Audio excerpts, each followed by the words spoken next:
What up, y'all? I'm Bobby, and welcome to the set of NPR's Tiny Desk. Let me show you around.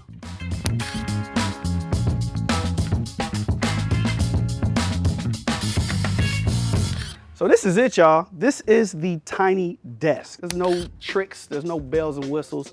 Under this desk is nothing. It's just a desk. And once you fit all of these artists, musicians, and instruments, this thing literally turns into the Tiny Desk.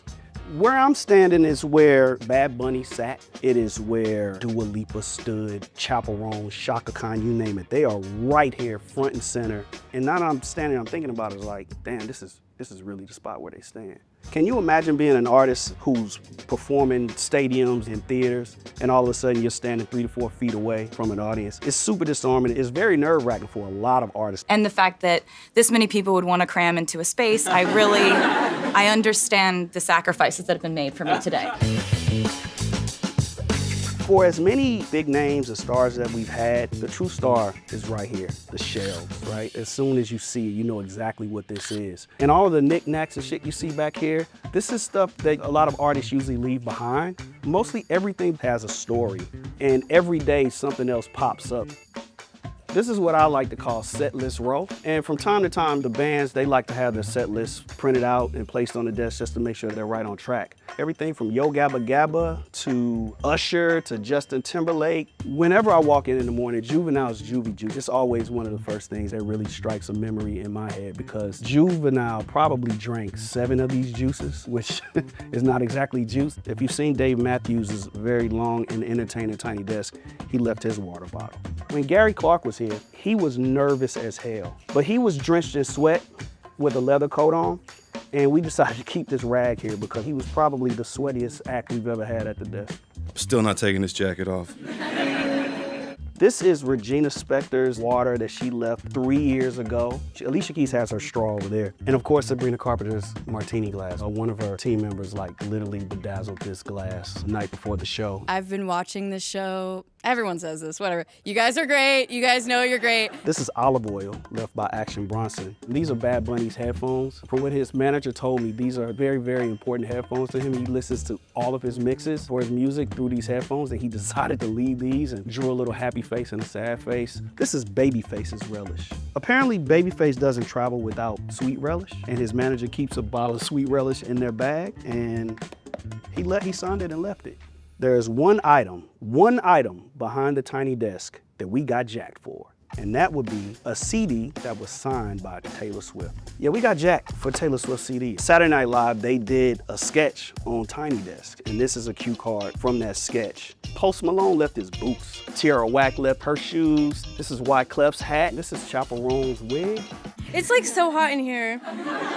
Also, this wig, though it looks like it's all my hair, it's a wig. Chappell Roan's wig is actually sitting on Cypress Hill's skull. And on top of Cypress Hill's skull is Devo's hat. That Phillies hat right there, that was left by Chocolate Dropper, AKA Kevin Hart, who did a really cool April Fool's Tiny Desk not too long ago. And then right up here is the Brick Bear left by Bob Weir from the Grateful Dead. These books have almost become like a character or a part of this set, in the way that we will grab a random stack of books to place a microphone, to sit some keyboards on. These books always come in handy. My favorite show today is Sesame Street, right? Because then the whole building was able to be a part of the show. And of course, I'm a Sesame Street kid. That's how I grew up. So tears of joy that day. Let's rock this Tiny Desk. There's one dominant theme if you're watching any number of our Tiny Desk concerts. It's how people rant and rave about the way the shows sound. And it's all due to our incredible engineers. So let's talk to Josh and get more into that. I'm the primary audio engineer and mixer for the shows. We have a number of snakes that feed back to our primary recorder, which is the sound device, the Scorpio. Everything goes into the recorder here. I do a quick mix that goes out, and then that all also backs up to a secondary computer. A lot of people are really surprised actually to find out that we're just standing right here, and if you watch the shows, you'll see my arms coming in and out. Yeah. We do like a lot of keyboards, guitars, bass, strings, horns kind of here just because we have space. Drums are typically in the corner because I want to get them as far away from the vocals as possible since they're the loudest instrument. And then we currently have guitar and bass set up over here, just kind of typical setup. This space sounds shockingly good for being an office, but that said, it's not the perfect performance space. I'm under an air conditioning vent, for example. A lot of the teams come in and they're surprised that this isn't a real performance space, there aren't monitors, so we do have to get them like, hey, if you need to hear each other, you all have to play quieter. We're not using drum samples, we're not doing auto-tune. It's a very natural thing. One of the other things we do battle is people often bring in their own gear, and often it's truckloads. People are very surprised that this isn't a proper soundstage. So we had someone come in the other day with giant gongs and cymbals, and then, hey, I'm playing flute and contrabass, clarinet, baby grands. We had, what, a 16-piece horn band. We had a 12-person choir, the 6-octave marimba. We've had people play water glasses on the desks. It's pretty crazy what people bring in and work in the space. When the question comes back, how many people can you fit back here? What we respond with is, well, what are they doing? Because that's also a very big aspect of it. So we got a few pieces of equipment out here. But let's go into the equipment room and show everybody what the big hall.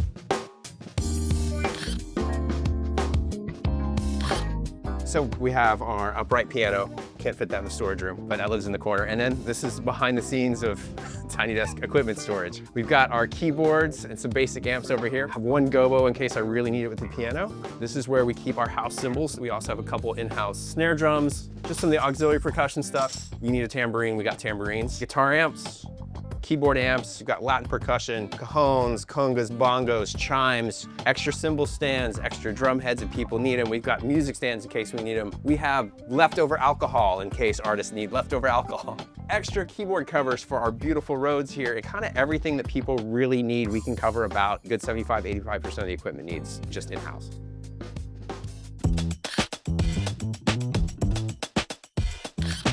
I'm the senior producer and host of All Songs Considered and Tiny Desks. Helped get the series going in the early days. My biggest claim to fame with the Tiny Desk is that I named it. I got the name from a band that Bob Boilen was in back in the late 70s and early 80s called Tiny Desk Unit, and our desks were next to each other. And he had a little miniature desk, like a toy dollhouse desk on his desk, and we were trying to decide, what should we name this thing? I looked at the little desk and I said, we could call it Tiny Desk Concerts. I think the thing people are most surprised by is that it is an actual desk in an open office with people working around. It's not a set, it's not a stage, it's not a recording studio, it's an actual open office. So in the early days, it was kind of just us grabbing people who were coming into town that we really loved. We did a lot of stripped down acoustic sets, and then the productions got bigger and bigger over time. And nowadays, bands are coming to us and saying, can I play the Tiny Desk? The current you could tell past you that Tiny Desk would turn into what it is now. How do you think past this would happen? I'd probably get hair implants and work out a lot more.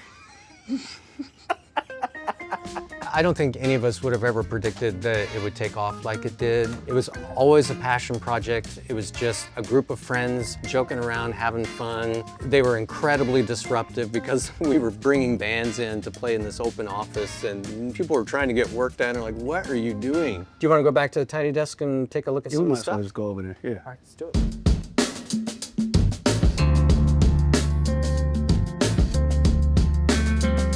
So that's my name up there, along with All Songs Considered and Bob Boilen, NPR. So years ago, musicians would send us CDs trying to get us to play their music, and they would send all kinds of crazy things with them. And this is something that one of the musicians sent in, a guy named Leo Glaze. And as soon as we got them, we put them up here on these shelves. And these shelves, NPR's facilities built these shelves, custom made them for us to store CDs. That's right. Because we got so many CDs in the mail. Around the time we started putting CDs, streaming started taking off. We started getting more downloads. We never did fill these shelves up with CDs. Not completely, no. And we started doing Tiny Desks. And I think if there was a patient zero, it was probably Adele. 100%. Adele left her water bottle behind, and one of us noticed, and we were like, oh, we should keep that. And we wrote Adele's name and we stuck it on the shelf. It just really grew from there. So, you know, many people don't know, this is actually the second Tiny Desk. We lived in another building not too far from here. Well, we wanted to make a video out of it, and we were thinking, if we're gonna do some crazy video where we move the Tiny Desk from that location to this location, what band could we have play.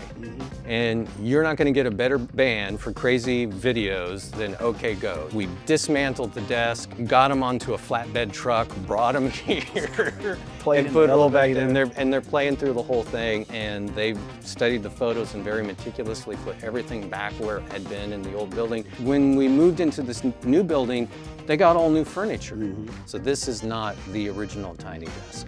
The original Tiny Desk still exists. Where's the desk, Robin? I don't know this. It's in Bob Boylan's apartment. That's crazy. It needs to be in a museum. Well, I'm taking this one. I'm joking. So, no shortage of things to admire behind the desk, but there are a couple little things that mean a lot to me that no one will ever notice. The first one is this little Curious George doll back here. This is one of the first things that was ever on the desk. I had this dream where Curious George and I were having dinner with Bob Boylan. So I got him this little Curious George, and this sat on his desk for the longest time. But my all-time favorite, which no longer exists, is this banana. So we brought in Run the Jewels, and LP felt so self-conscious. He's like, I'm used to holding the mic, I need something. And there was a banana on the desk, and he grabbed the banana, and so he raps into the banana. Is it cool? This feels more natural. And afterwards, we tried to keep the banana. It rotted away anyway. All right, so I got a few more moves to make, but I just want to thank you, brother. All right. I'll see you later. So we cannot talk Tiny Desk without talking to one of the co-creators, the one and only Stephen Thompson. What's up, my brother? Bobby, nice to see you. Hey, nice to see you too, dude. I started working at NPR in 2006, and NPR was starting to put together this project where they wanted to do something called NPR Music. And then in 2008, we started putting this together. And what happened? I mean, it's the stuff of legends at this point. March 14th, 2008, Yes. Bob Boylan and I go to a concert by the great singer-songwriter Laura Gibson. It was held at this club. It was called the Thirsty Nickel, and it just was not set up for live music at all. It was March Madness. March too. Madness was going on. And so every individual Yahoo in the crowd was louder than Laura Gibson on stage. And so I lean over to Bob and I said, this is ridiculous. I said, next time she's in DC, we should just have her play at your desk. Yep. And he kind of, like, I could tell. The light bulb moment. You can tell when you throw out a dumb idea and the other person is like, he's like, ask her. So Stephen invited Laura to come play at my desk, and she called a week or whatever so ago and said, I think basically I'm coming to town. And we said, well, we got the desk ready. So we're going to videotape this for our blog, and maybe it's the start of something, and maybe it's not, but we're certainly glad to have Laura Gibson here today. Because she jumped right at it, because she was so game and so fun to work with, because she came and performed and it was beautiful, the heart and soul of it just came down to, we loved a singer, we wanted to hear her without distraction, and here we are. If you go back and watch the very first Tiny Desk concert, the first thing that people notice, besides kind of how generally shabby it looked, is how barren the shelves are. I used to work at the Onion, and my office in the Onion was kind of like my dorm away from home. And I wanted to put a little piece of that office up at the Tiny Desk. And so if you look up in this far corner, you see this talking Master P doll. Yes. I don't think he works anymore, but if you press his chest, he goes, na na na na. And apparently somebody told me Master P was in the building doing an interview, and somebody took him by the Tiny Desk and he saw his own action figure. I didn't know that. And signed it. When Harry Styles played a Tiny Desk concert, we had this idea kind of almost on the spot. Harry Styles has a Green Bay Packers tattoo. That's right.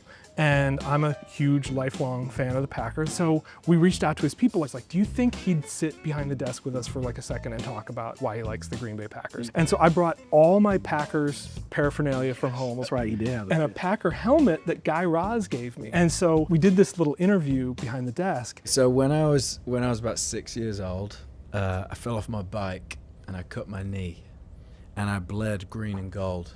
And at the end of it, Harry Styles signs the Packer helmet, and we stuck it like right here behind the desk. It was there for a while. March of 2020, and I'm talking to my partner, and I was like, you know, we're gonna be home for a few weeks. I'm like, I don't know when we're gonna come back. And she's like, take that Packer helmet off the shelf and bring that home, or you'll never see it Good again. on her, that was smart. And so now it sits on my mantle. Yeah, there you go. So in this area, there's a lot of foot traffic, and to get to the Tiny Desk, this is the primary way. And Ca7riel is always the first face you see. On a typical day, I get in here pretty early. Artists come in, we start getting set up. There's a variety of things that we do to support and help the musicians. Right before the show, we let the audience in. The room gets full, up to like 250 people. So when we have big artists come in, like people kind of lose their minds. And so we're always trying to figure out ways to crowd control. It's tough putting on massive concerts It's tough. in a news organization. Because people still break the rules. You clearly got a couple things you need to get to? I do. Thank you. Thank you. So we talked about the origin story, we talked about the sound of Tiny Desk, but the Tiny Desk ain't the Tiny Desk without the look. So let's talk to our mighty, mighty video squad.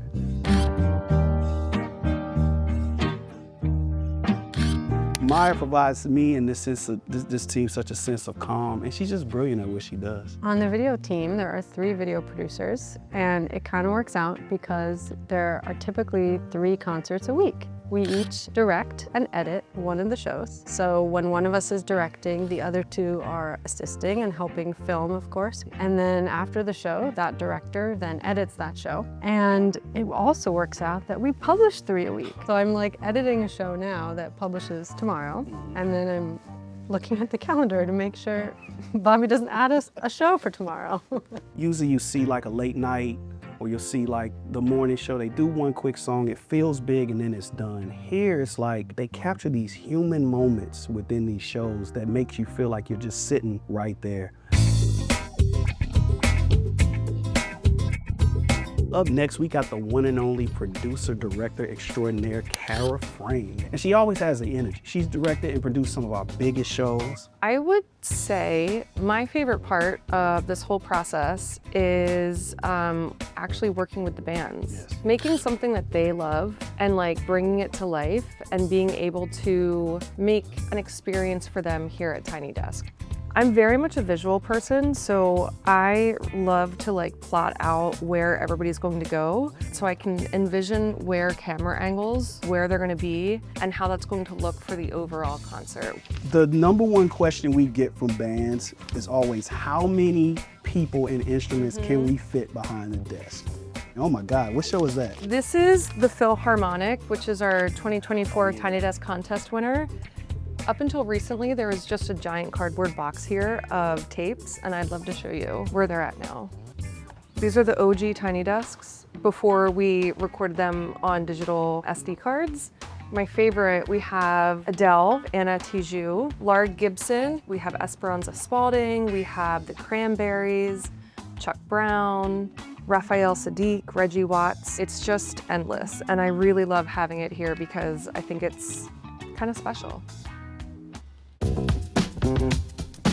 When you look at the way that the look of the Tiny Desk has evolved over the past 5 years, Josh Bryan, you can thank him. I have kind of started the whole Polaroid process here that we've done after concerts and post to social media. I've worked on helping get the color correction a little bit more elevated. And part of that with working with color also involves getting our lighting situation a little bit more elevated as well. Before I started here, we weren't using really any lights at all. We have a lot of instances where we'll have like a big audience, or it might be like a dark, cloudy day, and we need just a little bit of a punch. So that's where I kind of came in and helped us try to develop a lighting system that works. So these are our photo albums where we keep all of the best of our shots. We got Usher. Did get a good one of Usher.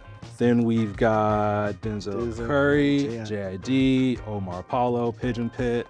The artist signs one, leaves one with us, and then they get to take one as well. Right, we always take 2 of each photo. You look through this and you're reminded of just how much output, and just you're able to reflect on something. Then we'll fill up so many more albums, it's just gonna keep going.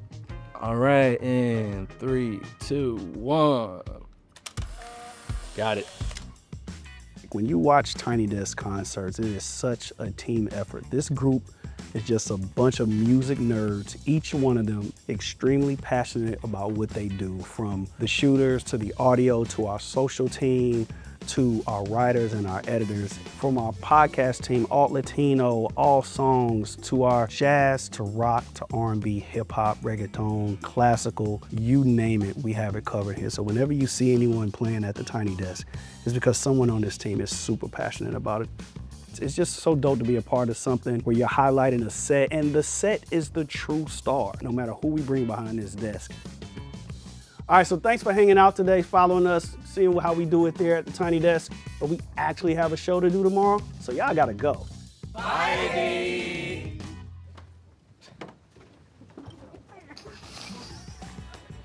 Yeah, there you go.